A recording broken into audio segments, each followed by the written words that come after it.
if you begin to reevaluate because you start to realize, hey, I've only got 20, 30, 40 years left. I've done 20, 30, 40 years. I'm not where I wanted to be today. So I better make some choices. And that can actually be a good thing. As long as those choices are you stumbling over your job and relationship, wanting a drastic change that includes a sports car? Or perhaps you are just irritated with life and people and wanting a sea change. Today's episode is the first of a two-part series on midlife crisis, where we break down the cause, signs of a midlife crisis, and how it affects you and others. Stay to the end to find out what part sex has in a midlife crisis. Let's dive in. Welcome to Rewrite Your Story, the podcast where change begins with you. We're your hosts, Stephen and Sharlene. As professional coaches and mentors trained in various modalities, we have helped hundreds of people bridge the gap between the person they are and the person they want to be. We bring you conversations with real people who have overcome real setbacks. You will walk away with practical steps to find more clarity, alignment, and success in any area you want to improve. So join us and discover how you have the power to overcome, to change, and to rewrite your story. So pick up the pen. Your new chapter starts now. So, Stephen, we're going to be looking at today's theme of what is midlife crisis. I think when we've chosen this topic for a few reasons. Now, the first one being probably seen a few people in our life go through a midlife crisis, or what we think is a midlife crisis. Not sure if they think it's a midlife crisis, but also really debunking what a midlife crisis is, because when we were looking at this, we actually realized that a lot of things that people actually label others as going through a midlife crisis could actually be a sign of depression or a sign of, I can't say the word, you have to say it. Man. Oh, menopause. He's too shy to talk about it. Menopause, don't want to offend anyone. It could be actually, no, not just menopause, but actually hormonal. Hormonal changes in both men and women. So we really wanted to debunk it, but also look at what's actually happening for people at a deeper level. When we started doing a lot more research and really diving into the topic, we also realized that one topic just didn't do it justice. One episode was just too much for us to put everything all together. So we're going to divide it into two episodes. So we're doing a two-part series on the midlife crisis. But this one, we're going to talk about how it actually affects the individual person, either in a relationship or as a single, because usually you go through a midlife crisis as an individual. Mm-hmm. But we're also next week going to look at it, how it affects marriages and relationships, because the ripple effect or the consequences are far-reaching. Yes. So next week we're going to talk about how it affects couples. We're also going to talk around how it affects people's sex lives as couples and their relationships. So, Sharlene, what is a midlife crisis? Oh my gosh, look, it's actually a period of emotional instability and self-doubt that often occurs between ages 40 and 60. That's pretty scary considering that we're in our 40s, right? We are in our 40s and we're hitting our 50s very soon. So there is a lot of where are the prime candidates, but being able to talk about it, you know how to navigate through it. Yeah, I think we've got some pretty good skills together, right? I think I'll go through one a day.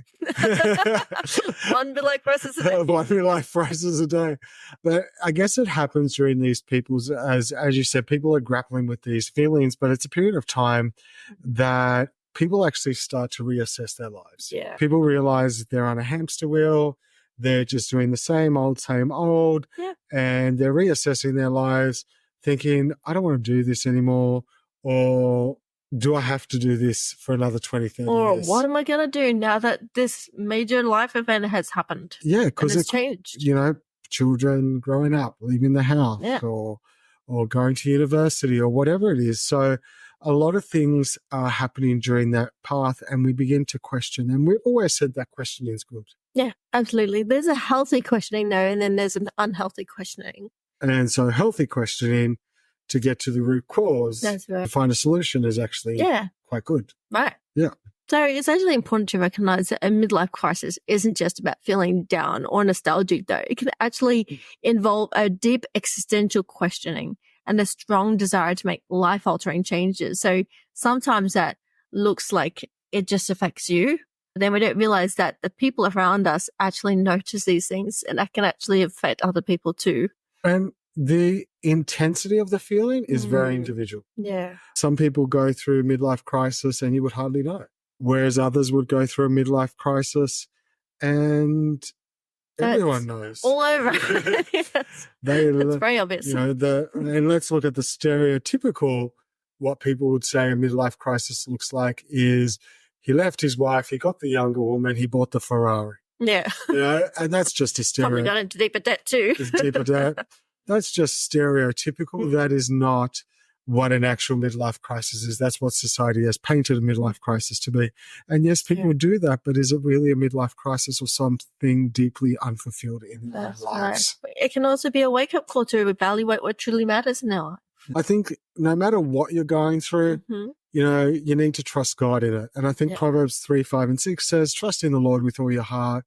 Lean not on your own understandings. In all your ways acknowledge him, and he's going to direct your path. And I think that is key, you know. When we're going through hard circumstances, when we're going through times of questioning, we're just going to trust in the source, who is our hope. Yeah. And I think that's important.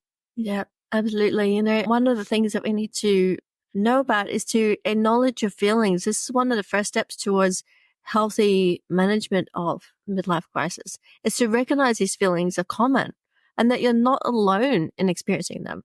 You're not by yourself. There's so many people that go through this. Just because they might express it differently or maybe not look like they've got a problem, it doesn't mean they don't have a problem. That's right. And I think, you know, we need to really look at what leads to a midlife crisis. Yeah. So if we figure out what leads to a midlife crisis, we can start to we can start to see the red flags in our life and start to identify those red flags. So we've got a few things that we want to talk about. And the first one is the realization of mortality. I think as we age, we become more acutely aware that our days on earth are limited. Yeah. And therefore, by knowing that our days are on earth, and we've done a lot of episodes on being death aware, you know, because when you embrace death, you can embrace your purpose. But I think a lot of people who are not death aware, realizing that they have an a defined amount of time left, can start to make irrational choices, or it can start to prompt them to reevaluate their life, their accomplishments, and their choices. And that reevaluation is not wrong. You know, if you begin to reevaluate because you start to realize, hey, I've only got 20, 30, 40 years left. I've done 20, 30, 40 years. I'm not where I wanted to be today. So I better make some choices. And that can actually be a good thing, as long as those choices are in line with your purpose. And your core value. And your core values. They're not in line with unfulfilled needs at a unconscious level that are based on some insecurity. That's right. So not comparing yourself against who you think you should be right now, or who you think you should be because of what someone else is achieving in their life, or what you see someone else achieving.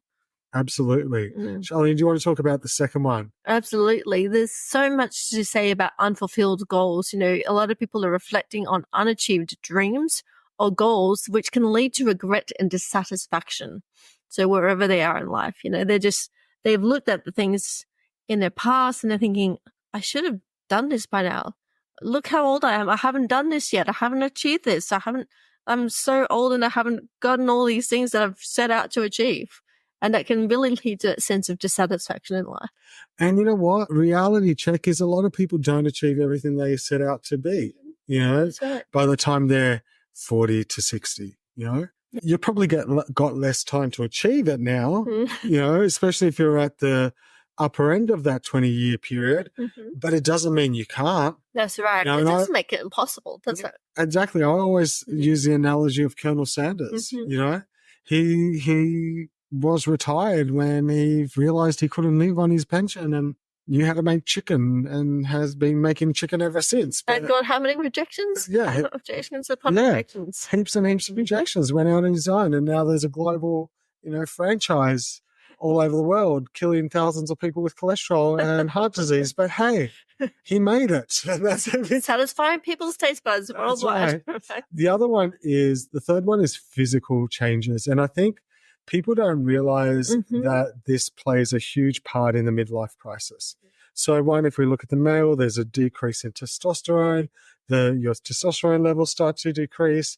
The aging process starts to begin. Those wrinkles start to form. If you're losing your youth, your vitality, your attractiveness.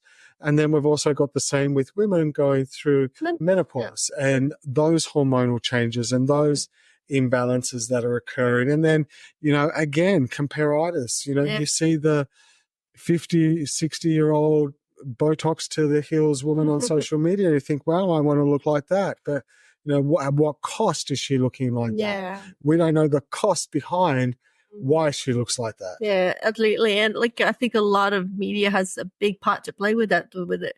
The unhealthy beauty standards these days, isn't it? You got to look a particular way to be beautiful, right? Yeah.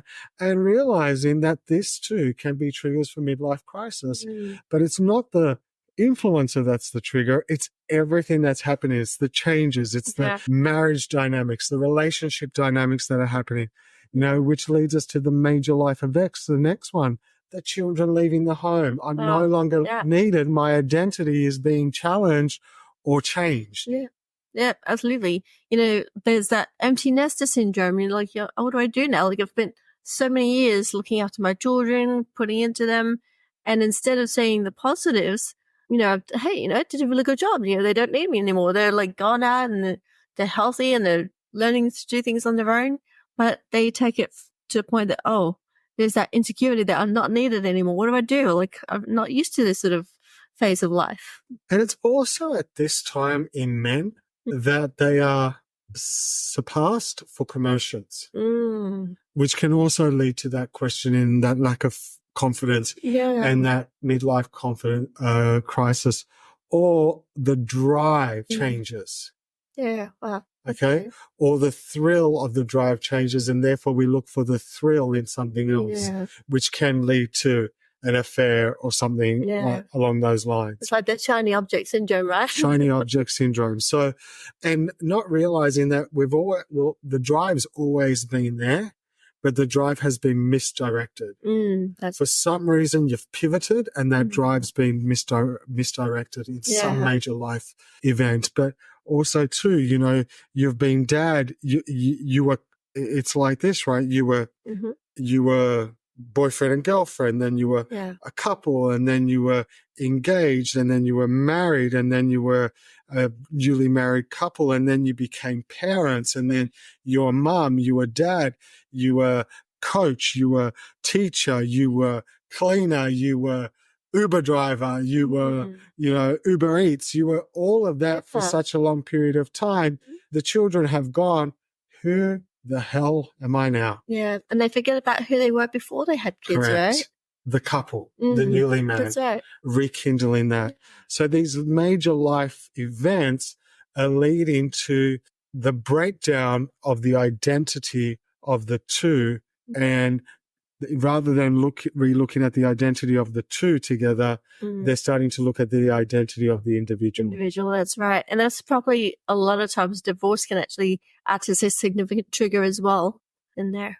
And we saw that a lot during COVID, because all of a sudden, these two people that lived together were forced to live together. Really live together. And so we saw there was a huge rate of breakdowns and breakups in relationships during COVID. That's right. The next one is work and career dissatisfaction. Right. So basically, if we look at this, it's realizing that one's career hasn't provided the fulfillment expected. This can lead to existential questioning, who am I? Why am I here? Why am I doing this work? Where to from now? What's the purpose? What is the purpose of this role, this job, right? Yeah. And especially if they become dissatisfied and they feel like, I don't know what to do now. And, we're not saying that career, most people will change their career 6 times in a lifetime. Do you know what I mean? Nothing wrong with that. It's during this time, but that we can sometimes make decisions that are not in our best interest. That's right. And what's that thing that you always say? Yeah, you don't want to make permanent decisions based on heightened emotions. Yes. No permanent decisions during heightened emotions. Okay. So if we look at shifts in identity. Well, we've already spoken to that. That's the transition of the children growing up, the retirement, that loss of identity, that loss of purpose. You know, who am I? So these are all factors that can contribute to midlife crises. Yeah. And I think these triggers are so deeply personal, and they vary from person to person. Yeah. And like, people could be satisfied with their 9 to 5. People might like the hamster wheel. There's no right or wrong. And that's okay. You know, there's couples out there that are a couple before they're parents. Yeah. But there's others that are parents before they're couples. Yeah. Do you know what I mean? And I think, you know, we don't have children, so I don't know the dynamics of that. But I think it's important to be a couple first. Yeah. Parents there later. That's right. Because then when the children are no longer needing the parents, you're still a couple. That's right. You know? You're still friends. You find that common ground together, finding something different to pull together, right? Yeah.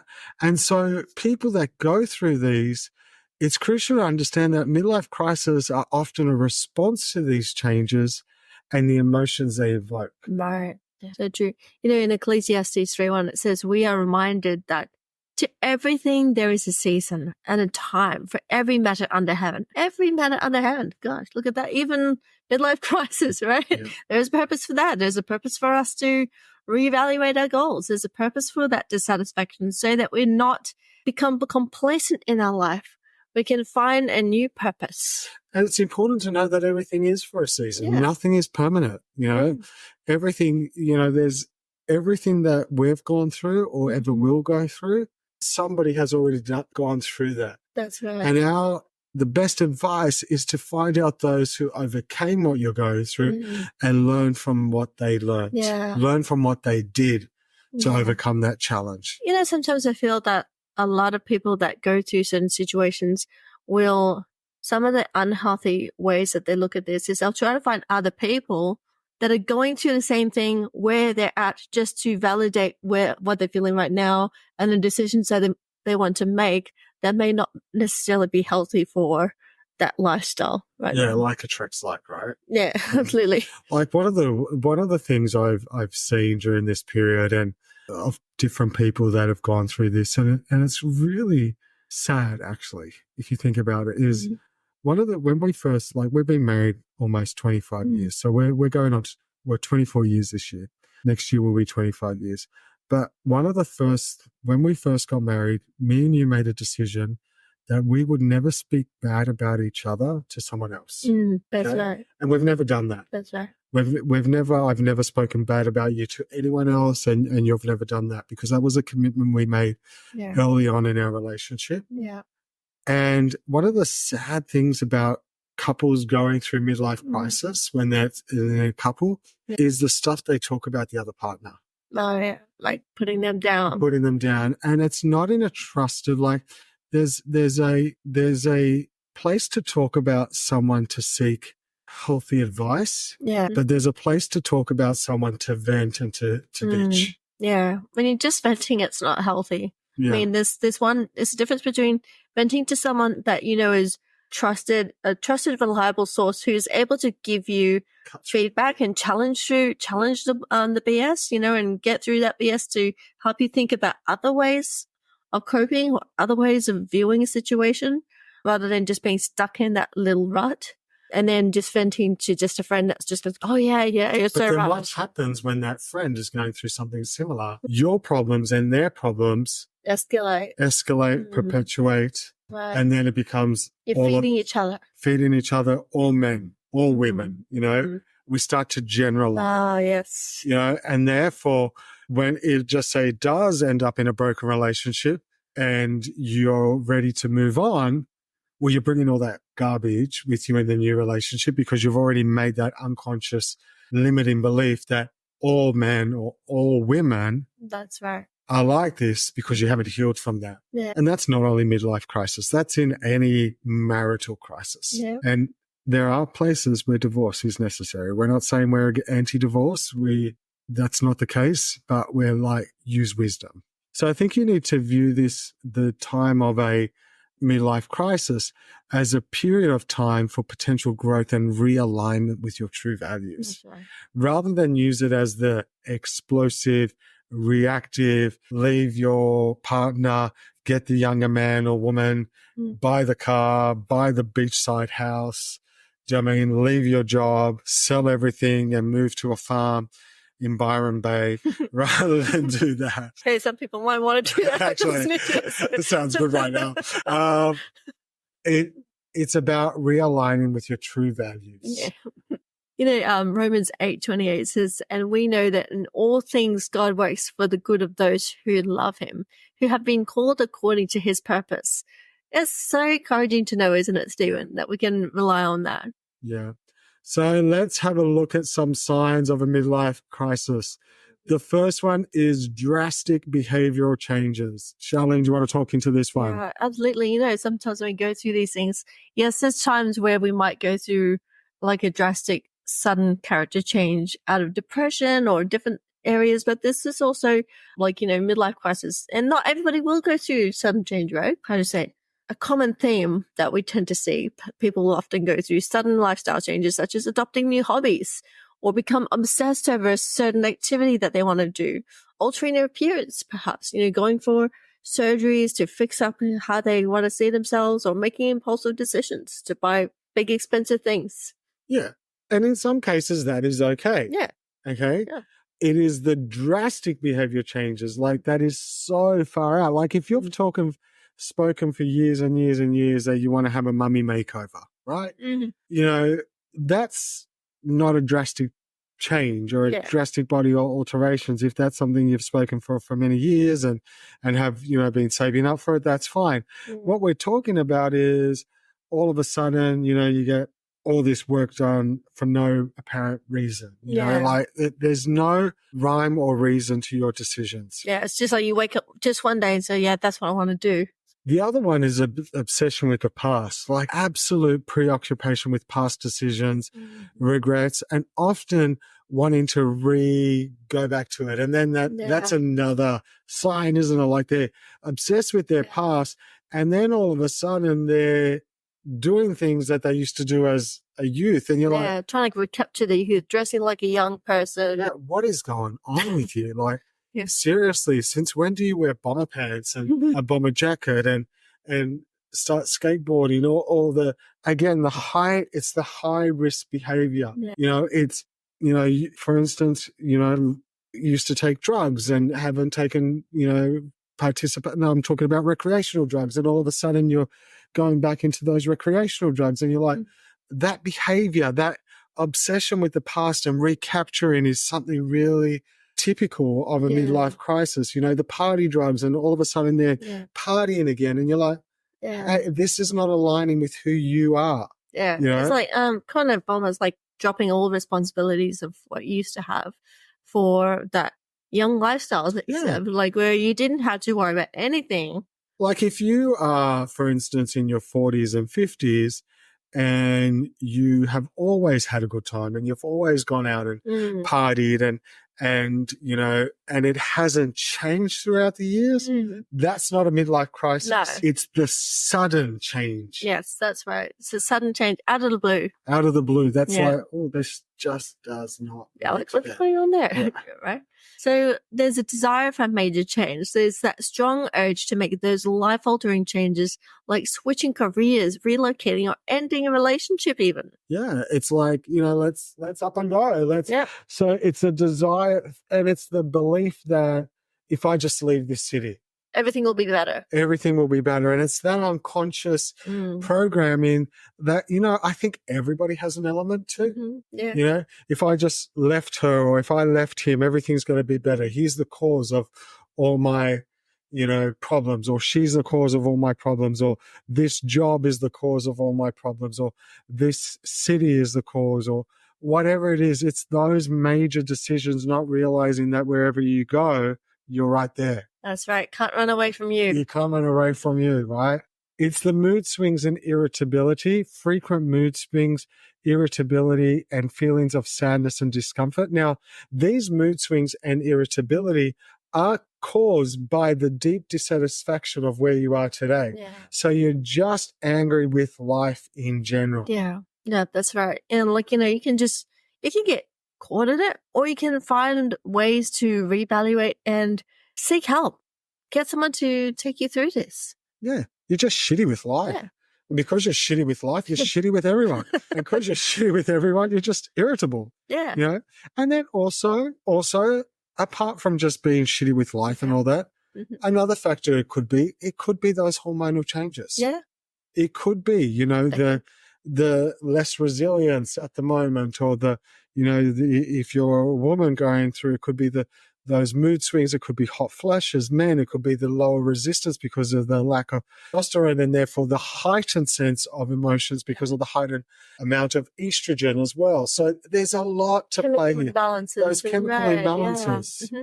The next one is questioning life's purpose. So the deep existential doubt and confusion about the meaning of your life or the place you're in at the moment. That's right. And I think we've already spoken about that. And, it's okay to question your life's purpose. Yeah. It's okay to realign at any time.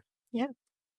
Impulsive decisions also play a part in this, where you're engaging in risky behaviors all of a sudden, such as extravagant purchases or quitting a stable job without having a backup plan. It's the Ferrari. It's the Porsche. It's the Lamborghini. Whatever that looks like, that shiny object. Okay. Another one.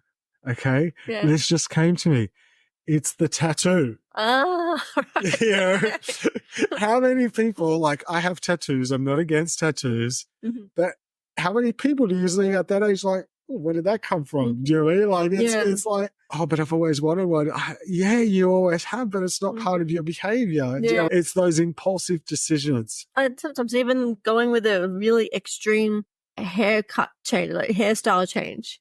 You see those ladies in the movies, they had the long hair and all of a sudden just one day, boom, just cut it all off, They're just going through such an extreme change. And sometimes the change is as good as a holiday. Hello. Yeah. And that's okay. Withdrawal from family and friends. So beginning to get emotionally disconnected and socially withdrawn from your loved one. Then not only your family and friends, but also your partner. Yeah. This can be a sign of a midlife crisis. Increased focus on physical appearance. So heightened concern for your appearance, often involved in cosmetic procedures, extreme dieting, or excessive exercises. Someone who hasn't gone to and probably done exercise in their life but not really good at it, or not a regular habit, all of a sudden becoming a CrossFit junkie, which nothing against CrossFit, but at certain ages, at 40, with decreased testosterone or things like that happening, there's also the potential increase for injury. So you've seen a lot of people within that age group, hitting the gym every day, causing injury, and then not being able to go, rather than having a more balanced approach to it. Yeah, that's right. Just all of a sudden, not considering the stage in life that you're in, just making all these drastic changes without taking it slowly or finding healthy ways to manage that. Another sign is a change in sleep patterns. So either sleeping too much or sleeping not enough. Not getting enough sleep, that's right. Feelings of emptiness, where you're feeling that pervasive sense of emptiness or lack of fulfillment, despite the external success or stability. You got all the success, but you're still what am I doing? What else is even this for? Yeah. And you know what? That feeling of emptiness can actually propel people to a really fulfilled life. You've seen a lot of people, I think Ange, who we interviewed in episode 2, she had that feeling of a bit of emptiness in her job, went on a mission trip, and now runs an orphanage and is a mama to many, because she found her fulfillment out of her emptiness. So there's actually great things that can happen out of that. Absolutely. So it can be a good thing or it can be a bad thing. It just depends on how you respond to it. So knowing that you're going through a midlife crisis now, how am I going to respond to it? That's right. So it's really important, Sharlene, addressing the underlying issues of a midlife crisis. It's important to approach the changes with compassion. Yes, and self-awareness. Yeah, I'm not a very compassionate person. We all have different levels of compassion for different things, right? So, Psalm 34:17-18 says, offer comfort. These are for comfort during challenging times. It says, the righteous cry out, and the Lord hears them. He delivers them from all their troubles. The Lord is close to the brokenhearted and saves those who are crushed in spirit. So turning to God in times of distress can actually provide the strength and comfort needed to navigate these feelings. I think it's really important that as if you're going through a midlife crisis and you can see any of these, that you're just aware of them and just give yourself time to process rather than making any sudden changes based on emotion. So it's really taking the time to really process, really, hey, you know what? I'm not satisfied in my job right now, but I'm just going to wait and I'm going to know when the time is right to leave. It's making those types of decisions. Also seeking some spiritual and professional guidance. Talk to a mentor, talk to a pastor, talk to a coach, talk to a counselor, talk to Sharlene. She's available just to get that guidance. That's right. So Psalm 55:22 says, cast your cares on the Lord and he will sustain you. He will never let the righteous be shaken. I wonder if we can talk about, does a midlife crisis actually affect men and women differently? How does it affect us? So, if you think about it, midlife crisis can affect both men and women, but their experiences and manifestations can often be different due to societal expectations. So things that people put on them, the gender roles and personal circumstances. I think for men, midlife crisis always revolves around career and achievement. So I spoke about that drive before. Yeah. So men place high value and importance around their careers, around financial stability, around other things. And next week we're going to talk about one of the ways men place high value is around sex.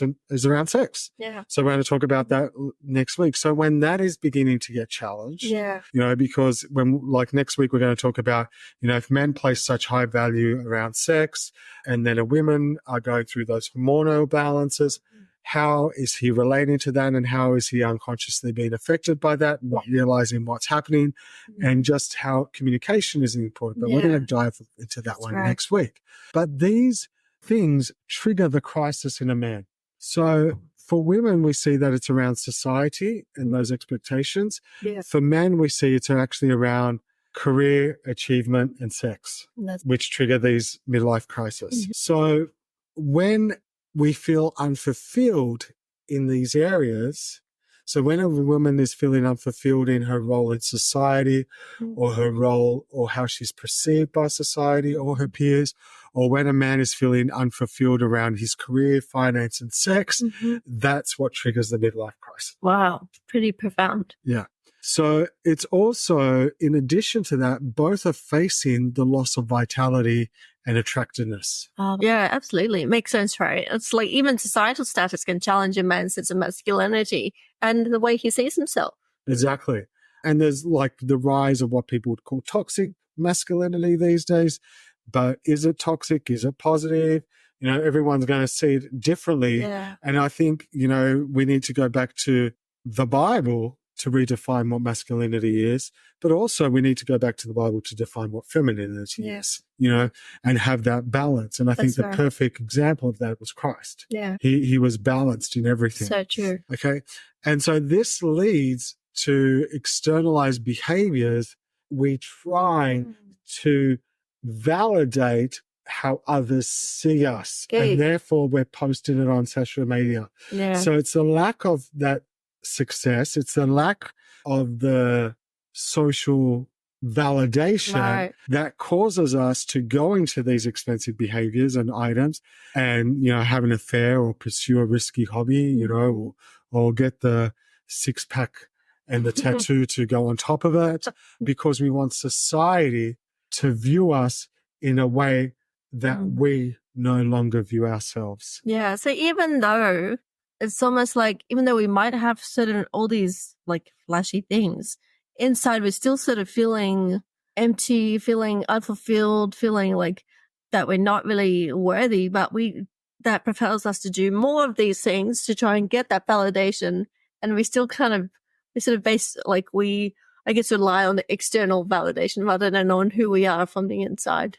Yeah. And so the key is one, self-love, and two, knowing who you are and knowing where your security comes. Yeah. But there's more about women, isn't there? That's right. Yeah. I mean, for women, a midlife crisis may be more emotionally focused, right?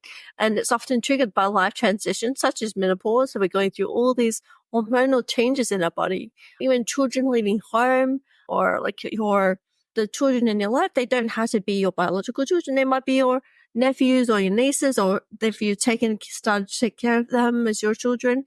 But young people leaving your home after you've been caring for them for a long time, or shifts in caregiving roles. Yeah, because this is really important too, because in your 40s and 50s and 60s, you then become what is called the sandwich generation. Because not only are you caring for your children and you start caring for your children and grandchildren, you're now also the primary caregiver for your parents. Right. And so that identity shift that, hey, I'm no longer their child, I'm now their caregiver, and their carer. And I'm just thinking of my mother because she makes it very well known. When I say no to her, she goes, but you're my carer. If I was to, and I don't say no to my mother very often, I'm not allowed because I'm her carer. Women may actually experience a crisis as they realize they've neglected personal goals or dreams in favor of family or caregiving roles. So, it's that whole, regret over the things that they've neglected in their lives because of, them taking priority over something else in their life. And they misplace this sense of, it's almost like a resentment. It's like instead of, some people may take it that way, that they start to resent the people in their lives that they cared for, not realizing that they themselves made that a priority over their own goals. But that's okay, because, if you come to a place, you can still move forward and find a new purpose. You can find a new way of coming back to that when you're ready. It can lead to a desire for other things, right? It can lead to a desire for deeper emotional connections and significant life changes, which it's just actually a very healthy thing to do. Sharlene, as you were talking about that, I remember when I was in Bible college, and I remember I think it was Dr. Jackie Gray. He was a Australian scholar, and she, I think, and I've got to find this out, but I think she did a study on women pastors versus men pastors in the church, and why there was so much more male pastors, ministers, in leadership roles. Like, I'm not talking about church leadership roles, but I'm talking about like at state and executive levels, right? And her study found it was actually what you just said, that women in ministry gave up periods of time of ministry to be mothers, to become children, to care for children, to have a family, and therefore putting the ministry not on hold, but not as a priority, not the pursuit of higher levels of ministry. Does that make sense? Yes. Like just doing what they were doing within a church level and things like that, and not pursuing further studies or masters and doctrines in theology. And it was just, when you were talking about it, I'm like that. Yeah, it's a real thing amongst women. You do put your career path sometimes on hold for a family and decisions like that. And then there's that sense of regret. But then there's other women, like I look at some of my family members, like I think of one of my family members, all she ever wanted to be was a mom. And she is fulfilled as a mom. Even with adult kids now, she's still fulfilled being a mom of adult boys, so it really depends on the person. Yeah, absolutely. So I think the key difference often lies in how the crisis is experienced. Whereas men tend to externalize their crisis men will externalize the midlife crisis through lifestyle changes, through the tattoos, through the visible. The younger woman, the purchases, the toys, the bling, the things boy like toys, right? boy toys and things like that. Whereas women, what you're saying, will internalize the struggle emotionally. Yeah, they really process and delve deep into their emotions about that. Which is really interesting because usually it's the opposite. Usually men internalize the emotions Yeah. and women are more expressive. Yeah. But during this phase of midlife crisis, it's almost as though the roles reverse. And that's why there's that confusion as this is not normal. This must be a midlife crisis. Yeah. I mean, I'm sure there's a lot of ladies that probably do externalize in some ways, but then there's like, what I think of internalizing is still, I believe that as women, we are very connection oriented. So we like to connect with our fellow females. So we'll find someone to talk to about it, but we'll not necessarily, I guess, express it outwardly to the whole world to see. So understanding these differences can help in addressing the crisis more effectively. That's right. So Proverbs 31:25 reminds us, she is clothed with strength and dignity. She can laugh at the days to come. Now, this verse actually encourages women in particular to embrace their inner strength during midlife transitions. Yeah, I really like that. So I think the difference here is, and the takeaway is to understand the differences, the gender differences, and recognize that men and women may express their midlife crisis differently. Yeah. And we do see that. You know, it's very rarely that you will say, well, she's going through a midlife crisis. True. You know, that term midlife crisis is often reserved to men. Because they're so obvious about it. Because they're obvious, because of the external demonstration. So I think if you're in a relationship, offer understanding and support rather than judgment during this time. And I think that's really important. But I guess it's also understanding. And, you know, like you gave the verse for women, that their strength, you know, Proverbs 31, their strength is internal. But also for the men, you know, Ephesians 5:25 says, husbands, love your wives just as Christ loved the church and gave himself for her. So it's this mutual dance, this mutual love dance between the husband and wife in open communication. And when next week, we're going to be talking about how to navigate midlife crisis in your marriage. This is going to be very interesting. So yeah, we're leaving no stone unturned next week. Thank you for joining us on the Rewrite Your Story podcast. We hope you found this episode enlightening. For more information on the topics discussed, please visit our website at stephenansharlene.com. Don't forget to subscribe to our podcast on your favorite platform, share it with your friends, and follow us on social media at Stephen and Sharlene. Until next time, stay informed and inspired. This is Stephen and Sharlene signing off from the Rewrite Your Story podcast. Thank you and stay blessed.